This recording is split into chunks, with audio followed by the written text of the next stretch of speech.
नमस्कार दोस्तों, आज हम बात करने वाले हैं ऐसे ऑनलाइन प्लेटफॉर्म की जो आपको साल भर हेवी डिस्काउंट और ऑफर के साथ प्रोडक्ट सेल करते हैं। और आप भी कहीं बेवकूफ तो नहीं बन रहे हैं, इसलिए इस वीडियो को जरूर देखिएगा। ये ऑनलाइन प्लेटफॉर्म हमें कैसे बेवकूफ बनाते हैं।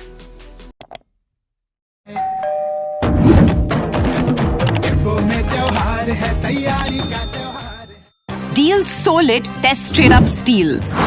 On the biggest brands, only on Big Billion Days. The sale is live now. सबसे पहले इस फोटो को देखिए। इससे एक साल पहले यानी 2023 में आईफोन 14 की कीमत करीब 70,000 पर थी। फ्लिपकार्ट बिग बिलियन डे की सेल पर उसे 39,990 रुपए के प्राइस पर लिस्ट किया गया। अब इससे हुआ ये कि लाखों लोग जो 30 से 35,000 का बजट लेकर आईफोन या इसी रेंज के किसी एंड्रॉइड फोन को खरीदने का सोच रहे थे, वो अपना बजट बढ़ाकर आईफोन 14 की लाइन में लग गए। लेकिन उनकी उम्मीदों को झटका तब लगा जब आईफोन की सेल खुलते ही चंद मिनटों में आउट ऑफ स्टॉक हो गया। हालांकि कुछ समय बाद ये आईफोन फिर से स्टॉक में आया। इसकी कीमत 52,000 से 55,000 तक बढ़ा दी गई थी। अब जो लोग बेसब्री से आईफोन 14 की आस लगाए बैठे थे, स्टॉक में वापस लौटे आईफोन को देखकर अपने सब्र को काबू नहीं कर पाए और जल्द ही प्राइस न बढ़ जाए, इस डर से उन्होंने 2 से 4,000 रुपए अधिक बढ़ाकर तुरंत आईफोन ऑर्डर करना ही उचित समझा। 2023 की सेल में फ्लिपकार्ट ने बिग बिलियन डे की सेल में लाखों मोबाइल बेचे थे और यह हर साल की कहानी है। एक छोटी साइकोलॉजी ट्रिक से फ्लिपकार्ट ने अपने कस्टमर को अपने प्रोडक्ट तो बेच ही दिया, बल्कि करोड़ों रुपए का एक्स्ट्रा प्रॉफिट भी कमा लिया। यहां तक कि फ्लिपकार्ट बिग बिलियन डे के समय इतने आईफोन बेचे जाते हैं कि उसके चार्जर और बड्स भी आउट ऑफ स्टॉक हो जाते हैं। और हाँ, मैं तो सिर्फ एक ब्रांड के फोन की बात कर रहा हूं, न तो आप अंदाजा भी नहीं लगा सकते ऐसी हाईली एंटीसेप्टेड सेल के दौरान ये ऑनलाइन ई कॉमर्स प्लेटफॉर्म कितनी ज्यादा सेल जनरेट करते होंगे। लेकिन इसके बावजूद हम इसकी फाइनेंशियल रिपोर्ट देखें तो हमें एक अलग ही तस्वीर देखने मिलती है। फाइनेंशियल ईयर 2022-23 में जहां फ्लिपकार्ट ने 4,890 करोड़ रुपए का लॉस किया था, वहीं अमेजॉन के लिए यह नंबर 4,854 करोड़ था। ऐसे में सवाल उठता है कि फ्लिपकार्ट और अमेजॉन जैसे ई कॉमर्स प्लेटफॉर्म का बिजनेस मॉडल काम कैसे करता है। बिग बिलियन डे और ग्रेट इंडियन फेस्टिवल जैसी सेल्स में हेवी डिस्काउंट के पीछे का सच क्या है, और हाँ, ये कंपनी इतने ज्यादा सेल्स करने के बाद भी आखिर इतने लॉस में क्यों जा रही है। तो दोस्तों, बिग बिलियन डे और ग्रेट इंडियन फेस्टिवल जैसे सेल्स के दौरान प्रोडक्ट लेते समय कभी आपने सोचा होगा आखिर ये ई कॉमर्स जॉइंट इतने सस्ते में प्रोडक्ट को कैसे दे पाते हैं। अब अगर हम स्मार्टफोन की बात करें, ये कंपनी अच्छे से जानती है ब्रांड चाहे जो भी हो, हर स्मार्टफोन की सेल हजारों या फिर लाखों में होने वाली है। इसको ध्यान रखते हुए कंपनी हर प्रोडक्ट के सेलर से स्पेशल प्राइस की डिमांड करती है और फिर प्रॉफिट मार्जिन को मिनिमाइज करके हाई वैल्यूम सेल पर फोकस करती है।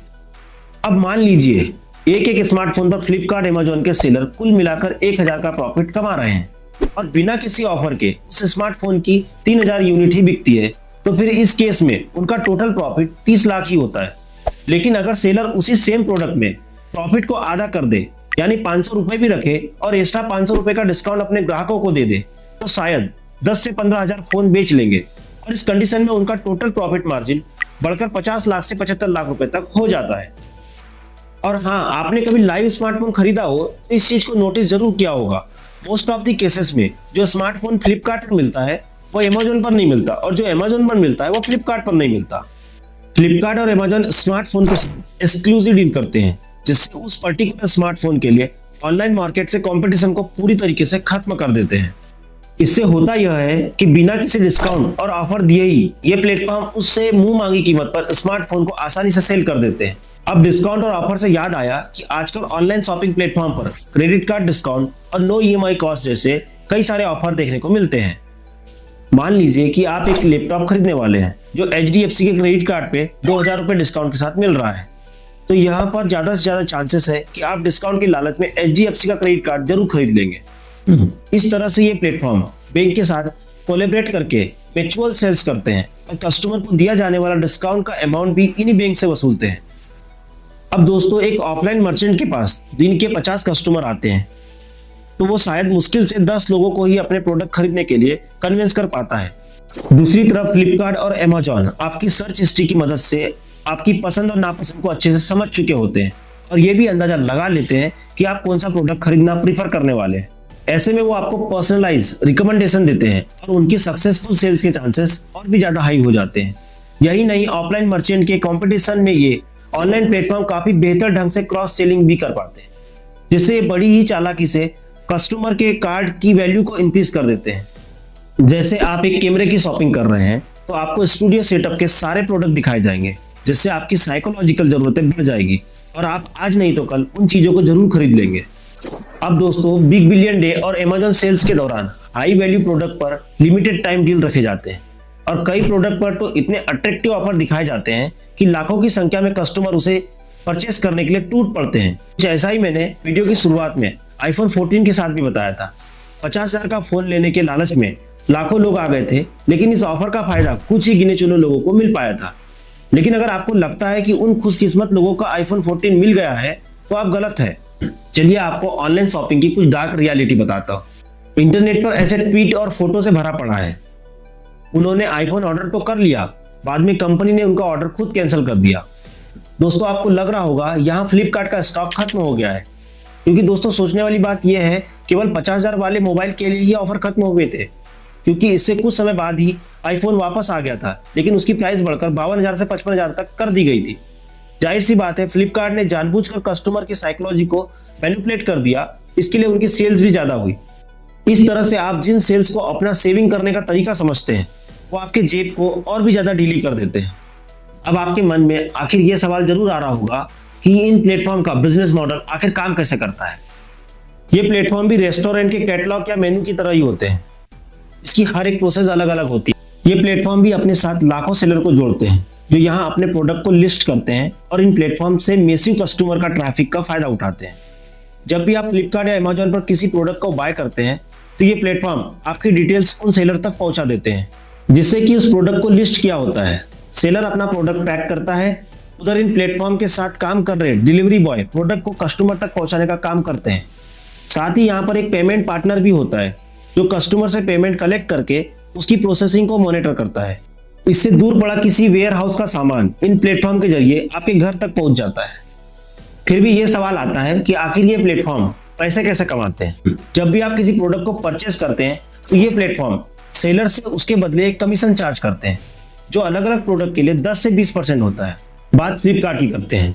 मान लीजिए आप एक सेलर है और आपसे 10% कमीशन चार्ज करता है फ्लिपकार्ट। दोस्तों, इसके अलावा एक पेमेंट गेटवे भी होता है जिसकी कलेक्शन फीस 2% होती है और शिपिंग और डिलीवरी चार्ज भी होता है जो वजन और कैलकुलेट के हिसाब से चार्ज करता है। इसी ऑर्डर के टोटल फी में गवर्नमेंट का टैक्स भी इंक्लूड होता है जो सेलर को अपने पास से ही देना होता है। यानी प्लेटफॉर्म पर बिकने वाला 1,000 रुपए का प्रोडक्ट सेलर तक 700 से 800 रुपए ही पहुंचाता है। इन प्लेटफॉर्म ने प्रॉफिट बढ़ाने के लिए खुद के शिपिंग और डिलीवरी प्लेटफॉर्म भी जनरेट कर लिए, जैसे फ्लिपकार्ट की शिपिंग कंपनी ई कार्ड और पेमेंट गेटवे फोन पे है। यानी ये अच्छा खासा पैसा कमा लेते हैं, तो फिर लॉस में क्यों है? एक्चुअली इसके 2 रीजन है, मार्केटिंग कॉस्ट और हेवी डिस्काउंट। फाइनेंशियल ईयर 2023 में फ्लिपकार्ट ने अपनी मार्केटिंग पर करीब 1900 करोड़ रुपए खर्च किए, तो वहीं अमेजॉन ने 3426 करोड़ रुपए खर्च किए हैं। कंपनीज अपने कस्टमर को जोड़े रखने के लिए इतना डिस्काउंट दे रही है कि उसका पैसा भी अपने जेब से ही भरती रहती है। लेकिन इतने लॉसेस के बाद भी ये कंपनियां मार्केट में इसीलिए टिकी हुई है क्योंकि कंपनियां आपको शॉपिंग का एडिक्शन लगाना चाहती है। शॉपिंग प्लेटफॉर्म जानते हैं कि आपको इन आदतों का शिकार बनाने के लिए उसे क्या करना है और क्या नहीं करना है, क्योंकि आज से 10 साल बाद आप मजबूर हो जाएंगे यहाँ से प्रोडक्ट खरीदने के लिए, क्योंकि तब तक आपको लत लग चुकी होगी। लेकिन इन सब का नुकसान लोकल मार्केट के उन हर शॉपकीपर को हो रहा है और उन डीलर को उठाना पड़ रहा है जिनके पास न तो अमेजॉन जैसे हर प्रोडक्ट को बेचने जैसा प्लेटफॉर्म है और न ही पूरे देश भर का मार्केट। क्योंकि इसका सबसे अच्छा सॉल्यूशन है कि छोटे दुकानदारों को इंटरनेट से जुड़ना चाहिए, क्योंकि जो फ्लिपकार्ट और अमेजॉन के पास डीलर्स है वो भी इन्हीं मार्केट के हैं। या फिर आपको कस्टमर के बिहेवियर पर काम करना पड़ेगा और उन्हें अपनी तरफ अट्रैक्ट करना पड़ेगा। तो दोस्तों, आपको क्या लगता है आखिर ये फ्लिपकार्ट और अमेजॉन जैसे प्लेटफॉर्म क्या लोकल मार्केट को पूरी तरीके से खत्म कर देंगे? कमेंट सेक्शन में जरूर बताइएगा और वीडियो को लाइक, शेयर एंड सब्सक्राइब जरूर कीजिएगा। जय हिंद।